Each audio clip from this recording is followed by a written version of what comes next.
Hello, ഇന്നത്തെ കഥയിലേക്ക് എല്ലാവർക്കും സ്വാഗതം. അങ്ങനെ ഗീതു വീട്ടിൽ നിന്ന് ഇറങ്ങുന്നത് നോക്കിയിട്ട് വരുണ് നിൽക്കുകയാണ് കിഷോറിന് ഇൻഫോർമേഷൻ കൊടുക്കാൻ വേണ്ടിയിട്ട്. അപ്പോൾ ഗീതു അവിടുന്ന് പുറപ്പെട്ടെന്നുള്ളത് കിഷോറിനെ വിളിച്ച് പറയാണ്. അതുപോലെ തന്നെ കിഷോറാണെങ്കിലും പാതി വഴിയിൽ ഗീതുവിനെയും കാത്തു നിൽക്കുകയാണ്. ഓക്കെ, കിഷോർ പറയുന്നുണ്ട്. സുവർണ നേരത്തെ എത്തി ഗസ്റ്റ് ഹൗസിൻ്റെ പരിസരത്ത് മറഞ്ഞു നിൽപ്പുണ്ട്. അപ്പോൾ കിഷോർ പറയുന്നുണ്ട്, ഞാനും ഈ പരിസരത്ത് തന്നെ മറഞ്ഞു നിൽപ്പുണ്ട്. ഗീതുവിന് പിന്നാലെ തന്നെ ഞാനും ഗസ്റ്റ് ഹൗസിലെത്തും.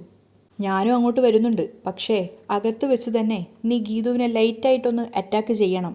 അപ്പോൾ ഒരു കള്ളച്ചിരിയോടുകൂടി കിഷോർ കേട്ട് നിൽക്കുകയാണ്. വരുണ് പറയുന്നുണ്ട്, അഴിഞ്ഞു വലഞ്ഞ വസ്ത്രത്തോടു കൂടി വേണം ഗീതു പുറത്തേക്ക് ഇറങ്ങാൻ.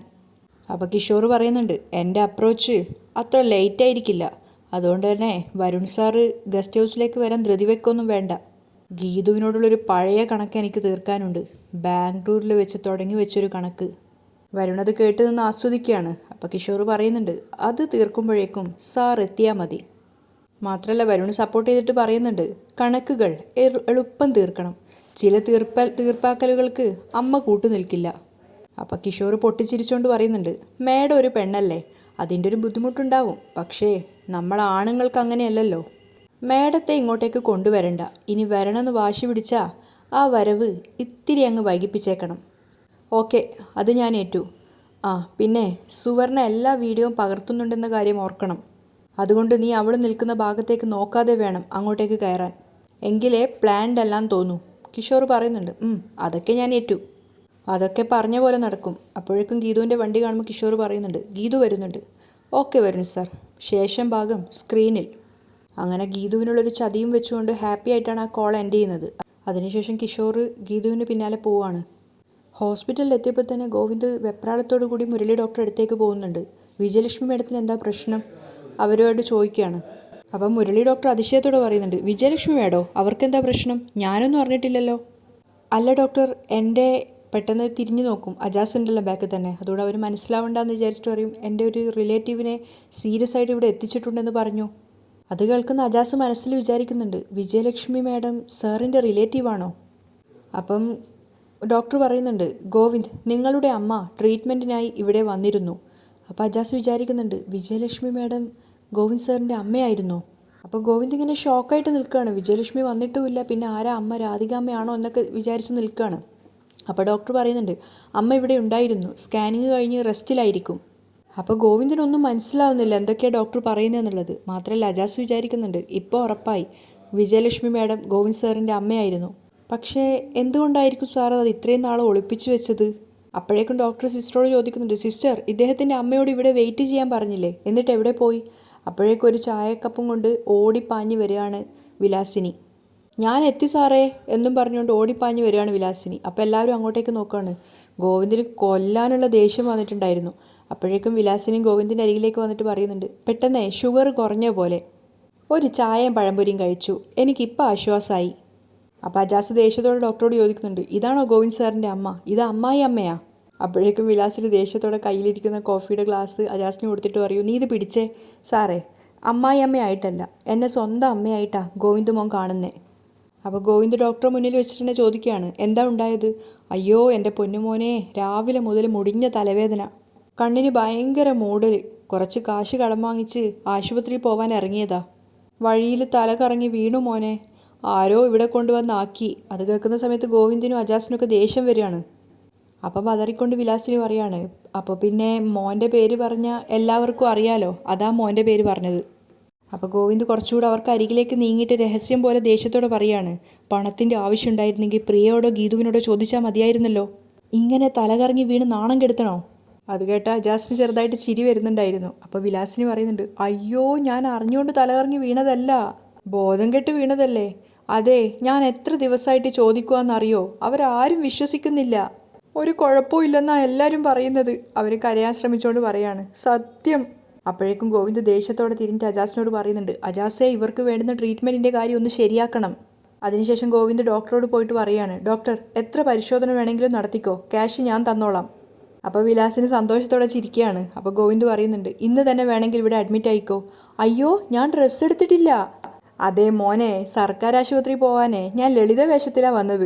അപ്പോൾ അജാസ് ചിരിച്ചുകൊണ്ട് ചോദിക്കുന്നുണ്ട്, അയ്യോ, ഇതാണോ ലളിത വേഷം? അപ്പോൾ വിലാസിനി ഇങ്ങനെ പിച്ചയാണ്. അതിനിടെ ഡോക്ടർ പറയുന്നുണ്ട്, ഗോവിന്ദ് നമുക്ക് അകത്തേക്കിരിക്കാം, എനിക്ക് ഇവരുടെ ട്രീറ്റ്മെൻറ്റിനെ കുറിച്ച് കുറച്ച് സംസാരിക്കാനുണ്ട്.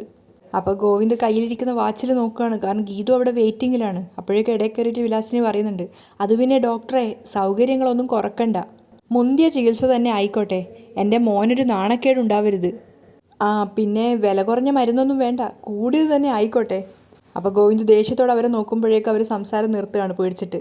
ഗോവിന്ദ് ഡോക്ടറിന് പിന്നാലെ മുറിയിലേക്ക് പോവുകയാണ്. അപ്പോഴേക്കും അജാസിൻ്റെ കയ്യിലിരുന്ന ബാക്കിയുള്ള കാപ്പിയും കൂടെ വാങ്ങി കുടിക്കുകയാണ് വിലാസിനി. പക്ഷേ മുറിയിലെത്തിയ ഗോവിന്ദനോട് ഡോക്ടർ പറഞ്ഞത് ഒരു വലിയ സംഭവം തന്നെയാണ്. അമ്മയുടെ ബ്രെയിനിൽ ഒരു ഗ്രോത്ത് കാണുന്നുണ്ട്. ഗോവിന്ദൻ അതൊരു ഭയങ്കര ഷോക്ക് തന്നെയായിരുന്നു. നമുക്ക് കൾച്ചറിന് അയക്കാം, ചിലപ്പോൾ ഒരാഴ്ചത്തെ ആൻറ്റിബയോട്ടിക് ഇഞ്ചക്ഷൻ കൊണ്ട് മാറിയേക്കും. അതായത് ബ്രെയിൻ ക്യാൻസർ ആണ് എന്നൊരു രീതിയിലാണ് ഡോക്ടർ സംസാരിക്കുന്നത്, സംശയമുള്ളതുപോലെ. എന്തായാലും മറ്റ് ചില ടെസ്റ്റുകൾ കൂടി നടത്തണം. പക്ഷേ ഗോവിന്ദ് ഷോക്കായതുപോലെ തന്നെയാണ് ഇരിക്കുന്നത്, കാരണം ഒരിക്കലും പ്രതീക്ഷിച്ചില്ല. അവരുടെ തട്ടിപ്പായിട്ട് മാത്രമേ കണ്ടിട്ടുണ്ടായിരുന്നുള്ളൂ. പക്ഷേ അപ്പോഴും ഗോവിന്ദൻ്റെ മനസ്സിൽ വരുന്നത് ഗീതുവിൻ്റെ വാക്കുകളാണ്. ആ സമയത്ത് തന്നെ ഗോവിന്ദേട്ടൻ എത്തിയില്ലെങ്കിൽ എൻ്റെ മാനവും പോവും, ജീവിതവും പോവും. എനിക്ക് ജീവനുണ്ടെങ്കിൽ കൃത്യസമയത്ത് ഞാൻ അവിടെ എത്തിയിരിക്കും. ഗോവിന്ദ് ഗീതുവിന് അന്ന് വാക്ക് കൊടുത്തതാണ്. അതേസമയം വിലാസിനിക്കരികിൽ അങ്ങോട്ടും ഇങ്ങോട്ടും ഉലാത്തിക്കൊണ്ട് നടക്കുകയാണ് അജാസ് ഭയങ്കര അസ്വസ്ഥനാണ്. അവൻ ടൈമിങ്ങനെ നോക്കിക്കൊണ്ടേയിരിക്കുകയാണ്. ഈ സമയത്ത് ഇപ്പോൾ ഗീതു ഗസ്റ്റ് ഹൗസിൽ എത്തിക്കാണും. ഗോവിന്ദ് സാർ ഉടനെ അവിടെ ചെന്നില്ലെങ്കിൽ അവനിങ്ങനെ ഓരോന്ന് ചിന്തിച്ച് ടെൻഷനാവുകയാണ്. അതേസമയം ഗീതു ഗസ്റ്റ് ഹൗസിൽ എത്തിയിട്ടുണ്ടായിരുന്നു. ചുറ്റും കണ്ണുകൾ കൊണ്ട് ഗോവിന്ദ് അവിടെ എത്തിയോ എന്നൊക്കെ പരതിക്കൊണ്ടൊരു വെപ്രാളത്തോടു കൂടി തന്നെയാണ് ഗീതു അകത്തേക്ക് പോയിക്കൊണ്ടിരിക്കുന്നത്. പക്ഷെ അതിനു മുമ്പ് തന്നെ അവിടെ സുവർണ ഹാജരായിട്ടുണ്ടായിരുന്നു. ഗീതു അവിടെ എത്തുന്ന ആ നിമിഷം മുതൽ സുവർണയുടെ ക്യാമറ കണ്ണുകൾ, അതായത് ഫോൺ വെച്ചിട്ട് ക്യാമറയിൽ വീഡിയോസ് പകർത്തുന്നുണ്ടായിരുന്നു സുവർണ. ഗീതു അവിടെ ഇറങ്ങിയതും അതിനുശേഷം ഗസ്റ്റ് ഹൗസിൻ്റെ വാതിൽ തുറന്ന് അകത്തേക്ക് പോയതും, ഗീതു വാതിലൊന്നും അടച്ചിട്ടുണ്ടായിരുന്നില്ല. അതിന് പിന്നാലെ തന്നെ കിഷോർ വരുന്നുണ്ടായിരുന്നു. അതടക്കം എല്ലാ കാര്യങ്ങളും സുവർണ ക്യാമറയിൽ പകർത്തുകയാണ്. അപ്പോൾ ആദ്യം ആ ഗസ്റ്റ് ഹൗസിന് പുറത്തായിട്ട് കിഷോർ വണ്ടി നിർത്തിയിട്ട് ചുറ്റും കണ്ണുകൾ കൊണ്ട് പരതുകയാണ്, ആരെങ്കിലും കാണുന്നുണ്ടോ എന്നൊരു രീതിയിൽ. അപ്പോഴേക്കും സുവർണയെ കാണുമ്പോൾ കിഷോറിൻ്റെ ഉള്ളിൽ ഒരു പുഞ്ചിരി വിടുന്നുണ്ട്. അതിനുശേഷം കിഷോർ മെല്ലെ അകത്തേക്ക് പോവുകയാണ്. വണ്ടി അവിടെ വെച്ചുകൊണ്ട് തന്നെ ഗീതുവിന് പിന്നാലെ അകത്തേക്ക് പോവുകയാണ്, സുവർണയെ ശ്രദ്ധിക്കുക പോലും ചെയ്യാതെ. ശരിക്കും ഒരു കള്ളക്കാമുകനെ പോലെ ചുറ്റിലും കണ്ണോടിച്ചുകൊണ്ട് ആരും കാണുന്നില്ല എന്നൊക്കെ ഉറപ്പ് വരുത്തിയിട്ടാണ് കിഷോർ അകത്തേക്ക് പോകുന്നത്.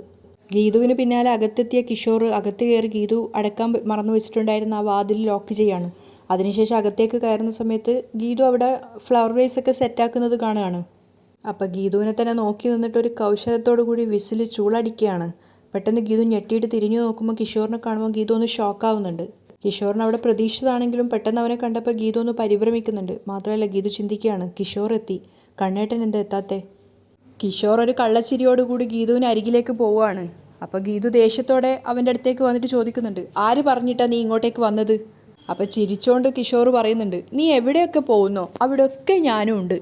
പൂമ്പൊടി ഉള്ളിടത്തൊക്കെ വണ്ട് ചെല്ലുന്നത് പോലെ. ഗീതുവിനെ മോശമായിട്ട് അബ്യൂസ് ചെയ്യാനുള്ള ഒരു രീതിയിലാണ് കിഷോർ അങ്ങോട്ടേക്ക് ഗീതുവിന് അരികിലേക്ക് നടന്നു പോയിക്കൊണ്ടിരിക്കുന്നത്. എത്രയൊക്കെ ധൈര്യം ഉണ്ടെന്ന് പറഞ്ഞാലും ഗീതുവിനൊരു ചെറിയ പരിഭ്രമം ഇല്ലാതില്ല. ഒന്നാമത് ഗോവിന്ദ് അവിടെ എത്തിയിട്ടുമില്ല. അപ്പോൾ ഗീതു ദേഷ്യത്തോടെ അവനോട് പറയുന്നുണ്ട്, മര്യാദയ്ക്ക് ഇറങ്ങിപ്പോ എന്ന് പറഞ്ഞ് പുറത്തേക്ക് കൈ ചൂണ്ടുകയാണ്. അപ്പോൾ ആ കൈകളിലെ വിരൽ താളം പിടിക്കുകയാണ് കിഷോർ. 1 2 3. അപ്പം പേടിച്ചുകൊണ്ട് ഗീതു ആ കൈ പിൻവലിക്കുന്നുണ്ട്. പിന്നെ അങ്ങേയറ്റം വെറുപ്പോടു കൂടി കിഷോറിനോട് പറയാണ്, ആരാ നിന്നെ ഇങ്ങോട്ടേക്ക് പറഞ്ഞയച്ചത്? അവരുടെ ഉദ്ദേശം എന്തായാലും നടക്കാൻ പോകുന്നില്ല. അത് കേട്ടപ്പോൾ കിഷോർ ഒന്നുകൂടെ പൊട്ടിച്ചിരിക്കുകയാണ്. അപ്പോൾ കിഷോർ ഒന്നുകൂടെ ഗീതുവിന് അരികിലേക്ക് മുഖം വെച്ചുകൊണ്ട് പറയാണ്, അവർക്കൊക്കെ പല ഉദ്ദേശങ്ങളും ഉണ്ടാവും, പക്ഷേ എനിക്ക് ഒറ്റ ഉദ്ദേശമേ ഉള്ളൂ, അത് സാധിപ്പിച്ചിട്ടേ ഞാൻ പോകൂ.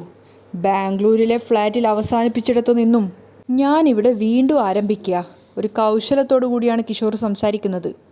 ഗീതുവിന് മനസ്സിലായി കിഷോർ രണ്ടും കൽപ്പിച്ചിട്ടാണെന്ന്. ആ സമയത്ത് തന്നെ അവളുടെ മനസ്സിൽ ആദ്യം ഓടിയെത്തുന്നത് ബാംഗ്ലൂരിൽ അന്ന് സംഭവിച്ചു, അതായത് ഒരു പൈശാചിക ഭാവത്തോടു കൂടി തൻ്റെ നേർക്ക് മോശമായ രീതിയിൽ വന്ന കിഷോറിൻ്റെ ആ ഒരു ഭാവമാറ്റം തന്നെയാണ് ഇപ്പോഴും ഓർമ്മ വന്നത്. അന്നും കിഷോറിനെ തട്ടിമാറ്റി രക്ഷപ്പെടാൻ ഗീതു ഒരുപാട് ശ്രമിച്ചിട്ടുണ്ടായിരുന്നു. ആ ഓർമ്മകളിൽ ഗീതു പോലും അറിയാതെ ഇപ്പോഴും അവൾ ഞെട്ടിക്കൊണ്ടിരിക്കുകയാണ്. അപ്പോൾ അതേ ഭാവത്തോടു കൂടി വീണ്ടും കിഷോർ അവൾക്ക് അരികിലേക്ക് വരുന്നുണ്ട്. അപ്പോൾ ഇരപിടിക്കാൻ നിൽക്കുന്ന ഒരു ചെന്നായുടെ ഭാവത്തോടു കൂടിയാണ് കിഷോർ ഗീതുവിനോട് പറയുന്നത്, അന്ന് നീ രക്ഷപ്പെട്ടു, പക്ഷേ ഇപ്പോൾ നീ എൻ്റെ മുന്നിൽ പെട്ടിരിക്കുക, പുറത്ത് പോകുന്നതാണ് നിനക്ക് നല്ലത്, ഗീതു പറയുന്നുണ്ട്. അപ്പോൾ കിഷോർ പറയാ, ഇല്ല മോളെ, പല തവണയായിട്ട് എൻ്റെ ജീവിതം തകർത്തത് നീയാ. അപ്പോൾ ഗീതു വെറുപ്പോടെ പറയുന്നുണ്ട്, നീ തന്നെ തകർത്തതാ നിൻ്റെ ജീവിതം, പണത്തോടും ഉയർന്ന സ്ഥാനമാനങ്ങളോടുമുള്ള നിൻ്റെ ആർത്തി കാത്തിരിക്കാൻ എന്നെ പ്രേരിപ്പിച്ചിട്ട് നീ നിൻ്റേതായ ജീവിതം തേടിപ്പോയി. കിഷോർ ചിരിച്ചുകൊണ്ട് ഗീതു പറയുന്ന കേട്ട് നിൽക്കുകയാണ്. നീ എന്നെ ചതിച്ചു പോയെങ്കിലും പക്ഷേ കണ്ണേട്ടനെ പോലെ ഒരാൾ കിട്ടിയത് കൊണ്ട് എനിക്കതൊരു ദേഷ്യമായിട്ട് തോന്നിയില്ല. അപ്പം കിഷോർ ദേഷ്യത്തോടെ പറയുന്നുണ്ട്, ഗോവിന്ദ് സാറിനോടൊപ്പം താമസിക്കാൻ നീ എന്തിനാടി എന്നെ തരം താഴ്ത്തിയത്, ഒരു ഇസ്പയുടെ 7-ാം കൂലിയാക്കി എന്നെ മാറ്റിയത്. അപ്പം ഗീതു പറയുന്നുണ്ട്, നീ ഒരു അവസരവാദി ആയതുകൊണ്ട്. സ്നേഹത്തെക്കുറിച്ചല്ല, ലാഭത്തെക്കുറിച്ചാണ് നീ എന്നും ചിന്തിക്കുന്നത്. അതേടി, അന്നും ഇന്നും എന്നും ഞാനൊരു ഓപ്പർച്യൂണിസ്റ്റാ, പക്ഷേ എന്നെ ഒരു റിയൽ വില്ലനാക്കി മാറ്റിയത് നീയാ. അത് കേട്ടപ്പോൾ ഗീതു ഒന്നുകൂടെ ഷോക്കാവുകയാണ്. കിഷോറിൻ്റെ ആ ദേഷ്യം കാണുന്തോറും ഗീതുവിന് ആ ബാംഗ്ലൂരിൽ നടന്ന നാളുകളാണ് ഓർമ്മ വരുന്നത്. അപ്പോൾ ഗീതു ചുവരനോട് ചാരി നിന്നതിനടുത്തേക്ക് വന്നിട്ട് കിഷോർ 2 കൈയും വെച്ച് അവളെ ബ്ലോക്ക് ചെയ്ത് അവിടെ നിൽക്കുകയാണ്. ആ നൃത്തം പോലും ഗീതുവിനെ പേടിപ്പിക്കുന്നുണ്ടായിരുന്നു. മാത്രമല്ല കിഷോറിൻ്റെ നോട്ടവും. അതിനുശേഷം ഗീതു പറയുന്നുണ്ട്, കിഷോർ നീ ഇവിടുന്ന് പോ, നീ സ്വയം അപകടം വരുത്തി വെക്കുകയാണ്. അപ്പോൾ കിഷോർ ഒന്നുകൂടെ ഗീതുവിന് അടുത്തേക്ക് പോയിട്ട് പറയാണ്, ഇത് അപകടമല്ല, അവസരമാ. ഗോവിന്ദ് മാധവ് എന്ന നിൻ്റെ ഭർത്താവ് ആഗ്രഹത്തോടെ ഈ ദേഹത്തൊന്ന് തൊട്ടിട്ട് പോലും ഇല്ലെന്ന് എനിക്കറിയാം. അത് പറഞ്ഞുകൊണ്ട് ഗീതുവിൻ്റെ തോളിൽ കിഷോർ കൈവെക്കുകയാണ്. അപ്പോൾ ഗീതു ഞെട്ടുന്നുണ്ട്. എന്നിട്ട് ആ കൈ പിൻവലിപ്പിക്കുകയാണ്. നിൻ്റെ ജീവിതത്തിലെ ആദ്യത്തെ പുരുഷൻ ഞാനായിരിക്കണമെന്ന എൻ്റെ ആഗ്രഹം ഞാനിന്ന് സാധിപ്പിച്ചെടുക്കാൻ പോവുക. അന്ന് ബാംഗ്ലൂരിൽ വെച്ച് നടന്നതുപോലെ തന്നെ ഗീതു ശരിക്കും പേടിക്കുന്നുണ്ടായിരുന്നു. കിഷോറിനെ തട്ടി മാറ്റിക്കൊണ്ട് ഗീതു അവിടുന്ന് ഓടുകയാണ്. മാറ്. വീണ്ടും ഗീതുവിന് അരികിലേക്ക് വന്ന് അവളെ ചേർത്ത് നേരത്തെ പിടിച്ചതുപോലെ തന്നെ ചുവരിനോട് ചേർത്ത് പിടിച്ചുകൊണ്ട് കിഷോർ പറയുന്നുണ്ട്, അതിനുശേഷം ഈ വീടിൻ്റെ അടച്ചിട്ട വാതിൽ തുറക്കുമ്പോൾ നിനക്ക് മുന്നിൽ ഒരു മാർഗം മാത്രമേ കാണുള്ളൂ, അത് എന്നെ വിവാഹം കഴിക്കുക എന്നുള്ളതാണ്. ഗീതു വെറുപ്പോടുകൂടി പേടിച്ച് കേട്ട് നിൽക്കുകയാണ്. അപ്പോൾ കിഷോർ ഒന്നുകൂടെ അവൾക്ക് അരികിലേക്ക് പോയിട്ട് അവളെ കിസ് ചെയ്യാൻ ശ്രമിക്കുകയാണ്. അപ്പോഴേക്കും കിഷോറിനെ തള്ളി മാറ്റിക്കൊണ്ട് ഗീതു മുകളിലേക്ക് ഓടിക്കയറുകയാണ്. മാറടാ എന്ന് പറഞ്ഞുകൊണ്ട്. പക്ഷേ കിഷോർ ഒരു തിരക്കും കാണിച്ചില്ല. അവൾ പൊയ്ക്കോട്ടെ, പോയാലും പോലെ എവിടെയൊക്കെ ഈ വീട്ടിൽ നമ്മൾ 2 പേരും മാത്രമല്ലേ ഉള്ളൂ എന്നൊരർത്ഥത്തിൽ വിസിലൊക്കെ ചൂളൊക്കെ അടിച്ച് അവിടെ ഇങ്ങനെ നിൽക്കുകയാണ്. ഹൂ എന്നൊക്കെ പറഞ്ഞൊരു കളിയാക്കുന്ന രീതിയിൽ, നീ പൊയ്ക്കോ, ഞാൻ പിന്നാലെ തന്നെ ഉണ്ട് എന്നൊരർത്ഥത്തിൽ. ഗീതു മുകളിലേക്ക് പോകുമ്പോഴൊക്കെ തിരിഞ്ഞ് കിഷോറിനെ നോക്കിക്കൊണ്ട് പേടിച്ചുകൊണ്ടാണ് പോകുന്നത്. അതേസമയം കുറച്ചു നേരത്തിന് ശേഷം വരുൺ അവിടത്തേക്ക് വന്ന് വണ്ടി നിർത്തുകയാണ്. കിഷോർ വണ്ടി വെച്ചതിന് പിന്നാലെ വന്ന് നിർത്തിക്കൊണ്ട് വരുൺ യാതൊരു തിരക്കും ഇല്ലാതെ മെല്ലെ ഇറങ്ങി വരികയാണ്. അപ്പോഴേക്കും സുവർണ വരുണിൻ്റെ അരികിലേക്ക് പോകുന്നുണ്ട്. നമ്മുടെ ട്രാക്ക് മുറുകിക്കൊണ്ടിരിക്കുക. ഗീതു വന്നതും തൊട്ടു പിന്നാലെ കിഷോർ വന്നതും ഷൂട്ട് ചെയ്തിട്ടുണ്ട്. നമുക്ക് അവിടേക്ക് ചെന്നാലോ? സുവർണ ചോദിക്കുമ്പോൾ വരുൺ പറയുന്നുണ്ട്, അവളോട് സംസാരിക്കാൻ കിഷോർ കുറച്ച് സമയം ചോദിച്ചിട്ടുണ്ട്. നമുക്ക് കുറച്ചു നേരം കൂടെ വെയിറ്റ് ചെയ്യാം, കാര്യങ്ങൾ സെറ്റായാൽ അവ മെസ്സേജ് അയക്കും. അപ്പോൾ വരുൺ പറയുന്നുണ്ട്, ഗോവിന്ദേട്ടനെ ഒന്ന് വിളിച്ചു നോക്കാം. എന്തിന്? അടുത്തെവിടെയെങ്കിലും ഉണ്ടെങ്കിൽ ഭാര്യയും കാമുകനും കൂടെ ഒന്നിച്ചുള്ള സുന്ദര നിമിഷങ്ങൾ ഒന്ന് കണ്ടിട്ട് പോയിക്കോട്ടെ. അത് കേട്ട് സുവർണ ഒന്ന് പുഞ്ചിരിക്കുകയാണ്. എന്നിട്ട് വരുണിനോട് പറയുന്നുണ്ട്, ഗോവിന്ദ് സാർ വന്ന് കിഷോറിനെ കൈകാര്യം ചെയ്താൽ അവൻ ചിലപ്പോൾ നമ്മുടെ പ്ലാനിങ്ങിനെ കുറിച്ചെല്ലാം പറഞ്ഞെന്നിരിക്കും. അത് ഗുണത്തേക്കാളേറെ ദോഷം ചെയ്യും. അപ്പോൾ വരുൺ പറയുന്നുണ്ട്, അവൻ ഗീതു വിളിച്ചു വരുത്തിയെന്ന സ്റ്റാൻഡിൽ തന്നെ ഉറച്ചു നിൽക്കും. പിന്നെ അവരിവിടെ ഒന്നിച്ചു വന്നതിൻ്റെയും ഇത്രയും നേരം ഒന്നിച്ചു കഴിഞ്ഞതിൻ്റെയും തെളിവുകളുണ്ടല്ലോ, വിളിച്ചു നോക്കാം എന്ന് പറഞ്ഞുകൊണ്ട് വരുൺ ഗോവിന്ദിനെ വിളിക്കുകയാണ്. എന്നിട്ട് സുവർണയോട് പറയുന്നുണ്ട്, നമ്മൾ കിഷോറിനെയും ഗീതുവിനെയും അനാശാസ്യത്തിന് പിടിക്കുമ്പോൾ ഗോവിന്ദേട്ടൻ്റെ സാന്നിധ്യമുള്ളത് ഒന്ന് നല്ലതാ. അതിനുശേഷം ഗീതുവിന് പിന്നാലെ കിഷോർ മുകളിലേക്ക് കയറുകയാണ്. മെല്ലെ ചൂളമൊക്കെ അടിച്ചുകൊണ്ട് ഓരോ മുറിയിലും കിഷോറിൻ്റെ കണ്ണുകൾ ഇങ്ങനെ ഗീതുവിന് വേണ്ടി പരതുകയാണ്. അവസാനം ഒരു മുറിയുടെ വാതിൽ തുറന്നു. അതിനകത്തും ഇല്ല. ആ സമയത്തൊക്കെ കിഷോർ ഇങ്ങനെ ചൂളടിക്കുന്നുണ്ടായിരുന്നു. അതിനുശേഷം ബാത്റൂം തുറന്നപ്പോൾ അതിനകത്തും ഇല്ല. അതിനകത്തുള്ള മിററിന് മുന്നിൽ വെച്ചിട്ട് തൻ്റെ സൗന്ദര്യമൊക്കെ ഒന്ന് ആസ്വദിച്ചതിന് ശേഷം തൊട്ടടുത്ത മുറിയിലേക്ക് ചൂളടിച്ചുകൊണ്ട് പോവുകയാണ്. അതിനകത്ത് ചെന്ന് വാതിൽ തുറന്ന സമയത്ത് പുറംതിരിഞ്ഞ് ഗീതു ഇരിക്കുന്നതാണ് കിഷോർ കാണുന്നത്. അപ്പോൾ കിഷോർ ഒരു കൗശല ചിരിച്ചുകൊണ്ട് ചൂളടിച്ചുകൊണ്ട് ചോദിക്കുന്നുണ്ട്, ഇനി എൻ്റെ കയ്യിൽ നിന്നും നീ എവിടേക്ക് രക്ഷപ്പെടും? ഇനി കുറച്ച് സമയം മാത്രം മതി. അത് കഴിഞ്ഞാൽ പിന്നെ നിൻ്റെ കണ്ണേട്ടൻ്റെ മുന്നിൽ തല ഉയർത്തി നിൽക്കാൻ നിനക്ക് കഴിയില്ല. കിഷോർ ചിരിച്ചുകൊണ്ടാണ് പറയുന്നത്. അപ്പോഴൊക്കെ ഗീതു പുറംതിരിഞ്ഞിരിക്കുന്ന രീതിയിലാണ് കാണിക്കുന്നത്. പക്ഷെ എനിക്ക് തോന്നുന്നത് അത് ഗീതു അല്ല, രഞ്ജു ആണെന്നാണ്. കാമുകനൊപ്പം കഴിഞ്ഞിട്ട് വരുന്ന നിന്നെ അയാൾ ഒരിക്കലും സ്വീകരിക്കില്ല. പിന്നെ ബാംഗ്ലൂരിൽ വെച്ച് ഞാൻ നിനക്ക് തന്ന ഓഫർ ഒരിക്കൽ കൂടി തരാം. അവർണികയ്ക്കൊപ്പം നിനക്കും എൻ്റെ ഭാര്യയായി കഴിയാം. 2 2 ഭാര്യമാർ. അപ്പം ആ പെൺകുട്ടി കൈകൊണ്ട് ബെഡിൽ ഇങ്ങനെ ദേഷ്യം കൊണ്ട് ചുളുക്കുകയാണ് ബെഡ്. അത് പറഞ്ഞ് കിഷോർ ഇങ്ങനെ പൊട്ടിച്ചിരിക്കുകയാണ്. അതേസമയം വരുൺ കൂടെ ഗോവിന്ദനെ വിളിച്ചുകൊണ്ടേ ഇരിക്കുന്നുണ്ട്. ഗോവിന്ദേട്ടൻ ഫോൺ എടുക്കുന്നില്ല. ഇപ്പം തന്നെ 3 തവണ വിളിച്ചില്ലേ? പക്ഷെ സുവർണ പറയുന്നുണ്ട്, 2 പേരും കൂടി ഒരുമിച്ച് അകത്തേക്ക് കയറിയതിന് തെളിവുണ്ടല്ലോ, ഇനി അവർ ഇറങ്ങി വരുന്നതും ഷൂട്ട് ചെയ്യാം. അപ്പോഴേക്കും രാധിക വരുണിനെ വിളിക്കുന്നുണ്ട്. അമ്മേ, ഞങ്ങൾ ഇവിടെ തന്നെ ഉണ്ട്. കാര്യങ്ങൾ എന്തായി? കിഷോറും ഗീതുവും ഇപ്പോൾ ഗസ്റ്റ് ഹൗസിനകത്താ. ഗോവിന്ദേട്ടനും കൂടി ഇങ്ങോട്ടേക്ക് വന്നാൽ കാര്യങ്ങൾ ക്ലൈമാക്സിലാവും. നീ കണ്ണനെ വിളിച്ചില്ലേ? 2-3 തവണ വിളിച്ചു, കോൾ എടുക്കുന്നില്ല. അപ്പം രാധിക സംശയത്തോടെ പറയുന്നുണ്ട്, അവരൊന്നിച്ച് അതിനുള്ളിൽ നിൽക്കുന്നത് കുഴപ്പാ. കാരണം കിഷോർ ഒരു പ്രശ്നക്കാരനാ. അവൻ ഗീതുവിനോട് മോശമായിട്ട് പെരുമാറിയാ അവൾ പ്രതികരിക്കും, കാര്യങ്ങളാകെ പ്രശ്നത്തിലാവും. അതുകൊണ്ട് ഗീതുവിനടുത്ത് കിഷോറിന് അധിക നേരം കൊടുക്കരുത്.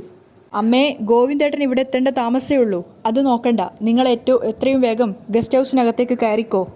കിഷോർ കൈവിട്ട് പോകാതെ നോക്കണം. അമ്മേ, ഞങ്ങൾ ഇപ്പോൾ തന്നെ ഗസ്റ്റ് ഹൗസിനകത്തേക്ക് എന്ന് വരുൺ പറയുമ്പോഴേക്കും വരുണിൻ്റെ ഫോൺ സ്വിച്ച് ഓഫ് ആവുകയാണ്. അപ്പം കിഷോർ കൗശലത്തോടെ ചോദിക്കുന്നുണ്ട്, ഇനി നീ ഇവിടുന്ന് എവിടേക്കോടും? എൻ്റെ ചോദ്യത്തിന് എന്താ നിൻ്റെ മറുപടി? അപ്പോഴും ആ പെൺകുട്ടി തലതിരിച്ച് നോക്കുന്നുണ്ടായിരുന്നില്ല. നമുക്ക് മുമ്പിലേ അധികം നേരെയില്ല. അപ്പോഴേക്കും പെട്ടെന്ന് പിന്നിൽ നിന്നും ഗോവിന്ദിൻ്റെ വാക്കുകളാണ്, മറുപടി ഞാൻ തന്നാൽ മതിയോ? അപ്പോൾ കിഷോർ ശരിക്കും ഷോക്കായി പോവാണ്. ശബ്ദം കേട്ട് തിരിഞ്ഞു നോക്കിയ സമയത്ത് ഗോവിന്ദിനെ അവിടെ കണ്ടപ്പം കിഷോർ ഞെട്ടിത്തരിച്ചു നിൽക്കുക. ഗോവിന്ദാണെങ്കിൽ ഒരു വേട്ടക്കാരൻ്റെ പ്രതീതിയോടുകൂടിയാണ് നിൽക്കുന്നത്. പകയോടുകൂടി കിഷോറിനെ നോക്കിക്കൊണ്ട് കിഷോറിൻ്റെ അരികിലേക്ക് നടന്നു വരികയാണ് ഗോവിന്ദ്. അപ്പോഴേക്കും കിഷോറിൻ്റെ എല്ലാ ധൈര്യവും ചോർന്നു പോയിട്ടുണ്ടായിരുന്നു. കിഷോർ വെപ്രാളത്തോടെയും പേടിയോടും കൂടി പറയുന്നുണ്ട്, ഗോവിന്ദ് സാർ, എന്നെ തെറ്റിദ്ധരിക്കരുത്. എന്നെ ഇവിടെ വിളിച്ചു വരുത്തിയത് മേഡാ. അപ്പം ഗോവിന്ദ് ചിരിച്ചുകൊണ്ട് ചോദിക്കുകയാണ്, ഏത് മേഡം? അപ്പം അകത്തേക്ക് ഗീതുവിനെ കൈ ചൂണ്ടി കാണിക്കുകയാണ് കിഷോർ.